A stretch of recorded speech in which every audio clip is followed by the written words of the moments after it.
As soon as I said it, I hadn't talked to Bron at all about this. As soon as I saw him say it, Bob was up here that day. And Bob was like, oh yeah, I work with Stephen A tomorrow. I'm in got y'all game tonight. I'm in the studio tomorrow, something Stephen A and Malika. And I was like, oh, you make sure you tell Stephen A that I have zero respect for what he said yesterday. Draymond Green has a way of turning almost any LeBron James conversation into a full-blown event. And this time it happened again. In early 2026, Green stepped up to defend LeBron after reports suggested Lakers. Governor Jeannie Buss had been frustrated with James over the Bronny situation, and he also publicly pushed the NBA to make sure LeBron got into the All-Star game despite a slow start to season. That might sound like a routine, show of support from a longtime friend, but in today's NBA, nothing involving LeBron stays routine for long. The comments lit up social media, split fans all over again, and reminded everyone that Draymond saying something nice about LeBron is never just a simple compliment. It becomes a debate instantly. It is what it is. And people going to complain about, like, oh man, y'all friends, and but like, best of friends work at Google and Apple. Right. Like, best of friends, one of them work at Twitter and one of them work at Facebook. Right. It happens everywhere. But like, somebody work at McDonald's and somebody work at Taco Bell. Right. Exactly. Like, but it's not an issue. It's like, oh, that's cool. But because ours is on display in front of the world, then it's like, oh, it's an issue. The specific Bronny angle gave the story extra heat. ESPN's Baxter Holmes report said Jeannie Buss allegedly felt LeBron should have been more grateful after the Lakers drafted Bronny, and Draymond reacted directly to that claim on his podcast. He basically asked whether LeBron was supposed to bow down and kiss the ring, and he pushed back on the idea that Bronny was just handed something without earning it. Green said Bronny had done work to become who he is and reminded people that the Sun had been a top recruit and a real prospect in his own right. In other words, Draymond was not only defending LeBron, but he was also defending the whole James family against the idea that they should apologize for the Lakers drafting Bronny. That alone would have been enough to create noise, but Green did not stop there.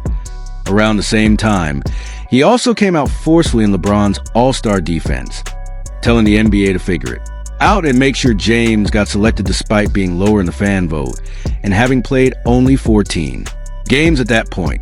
Green said LeBron is one of the faces of the league and that there was no world where he should be left off the roster.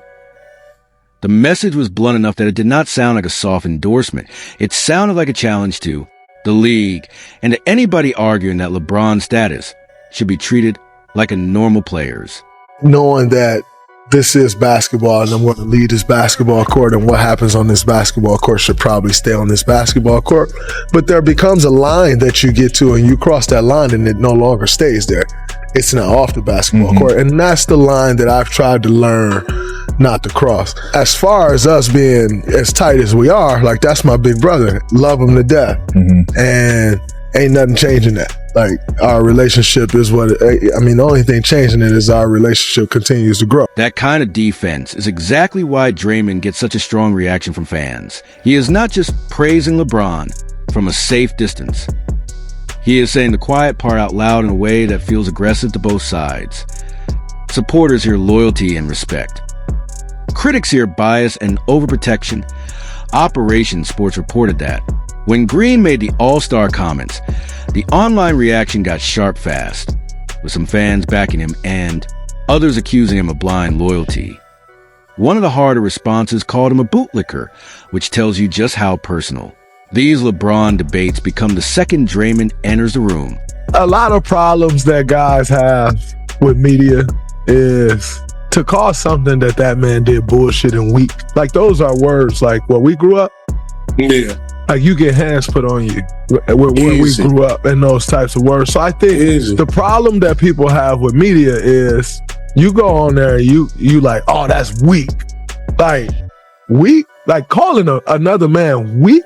Like, that's not basketball. The funny part is that Green is not coming from nowhere. He and LeBron have had one of the most layered rivalries in modern basketball. They were on opposite sides of the 2016 finals, where Green's flagrant foul and later suspension became part of the most famous comeback in NBA history. Years later, the two men are close enough that Draymond will publicly protect LeBron in situations where many other former rivals would stay quiet. That shift is one reason every LeBron-Draymond conversation carries so much baggage. Fans remember the battles, remember the trash talk, remember the rivalry, and then they see Green now acting like one of LeBron's loudest defenders. It is enough to make people suspicious before he even finishes a sentence. That suspicion gets worse because Draymond has a reputation for being brutally honest when he wants to be. So when he sounds protective of LeBron, people immediately think there must be another motive. But the actual words he used were not subtle. In the All-Star discussion, Green said LeBron is still who he is to this league, that he started the season hurt, and that the league should basically sort the rest out. In Lou Bronny discussion, he argued that people act like LeBron should be on his knees thanking everybody for drafting his son, when in reality, the Lakers also got a player who had been a legitimate recruit and had worked to get better. That is not just friendship, that is a direct challenge to the way critics frame the whole situation. Which is actually what Brian was saying in the first place. Like, let's keep it basketball, because calling a man weak, that's not basketball. And you're paid to talk about basketball. You call Brian weak for stepping to you, but you're taking shots at him as a father on TV behind a camera. Most would say that's weak. And yet the fan backlash came fast because people are already divided on LeBron himself. Some fans think he still deserves automatic respect because of what he has done for the league, while others are tired of the constant special treatment they believe follows him everywhere. When Draymond speaks up, that division gets louder, not quieter. Operation Sport highlighted that. One fan basically praised Green's coin, that LeBron still belongs in the All-Star conversation, while another response went nuclear and attacked Green for being overly loyal. That split is the whole story. In miniature, Draymond thinks he's defending a legend. A huge chunk of the internet thinks he's just adding fuel to the LeBron protection narrative. There is also a larger context here that makes Draymond's defense feel strategic, even if it is not. LeBron entered 2026 still producing at an elite level, but dealing with age, injury management. And the usual is this the year retirement chatter that follows him everywhere.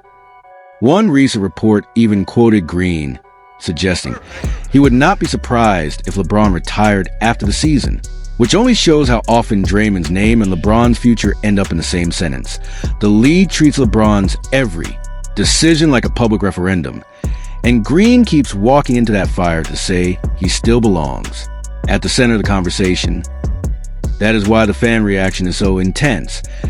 People are not only reacting to what Draymond said, they are reacting to what he represents. For some fans, he is the truth teller who will say what others are afraid to say about LeBron's greatness.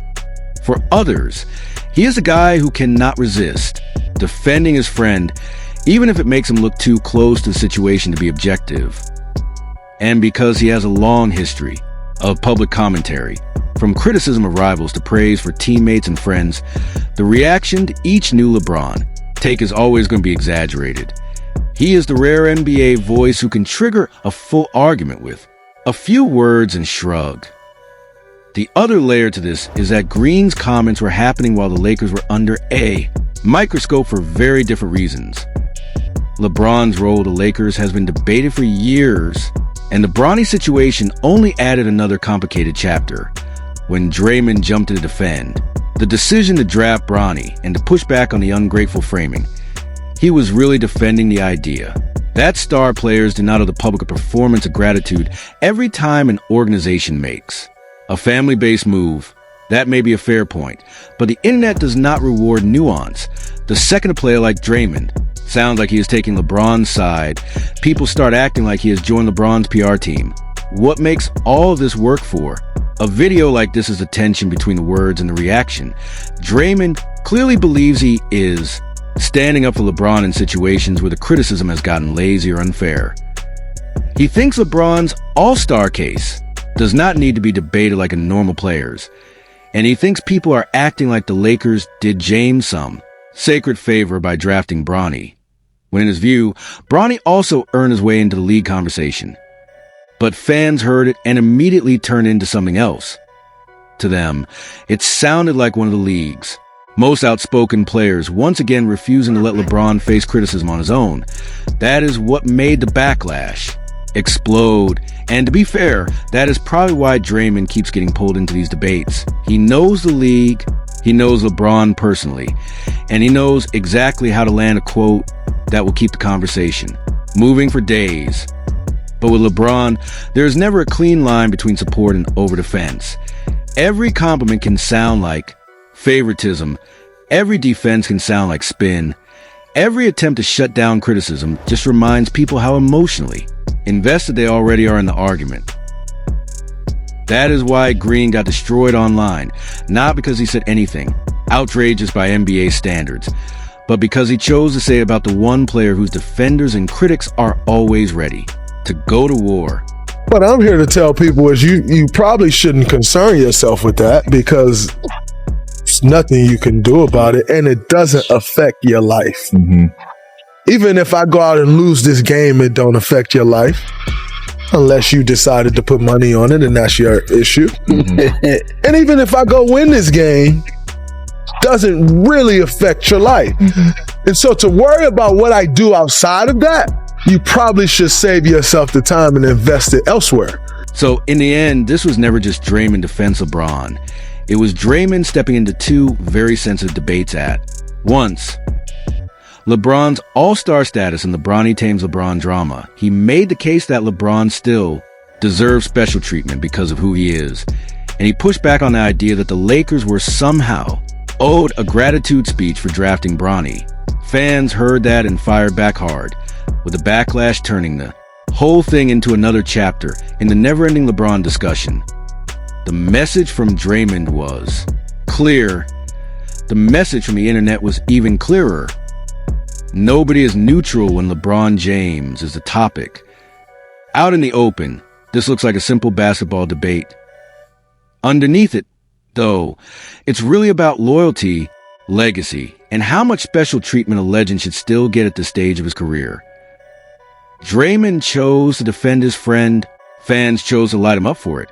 And that is exactly why this story took off. It was not just a comment. It was another reminder that in the LeBron universe, every voice gets judged, every opinion gets magnified, and every defense can become a disaster if the internet decides it is heard enough. Share your thoughts in the comment section below.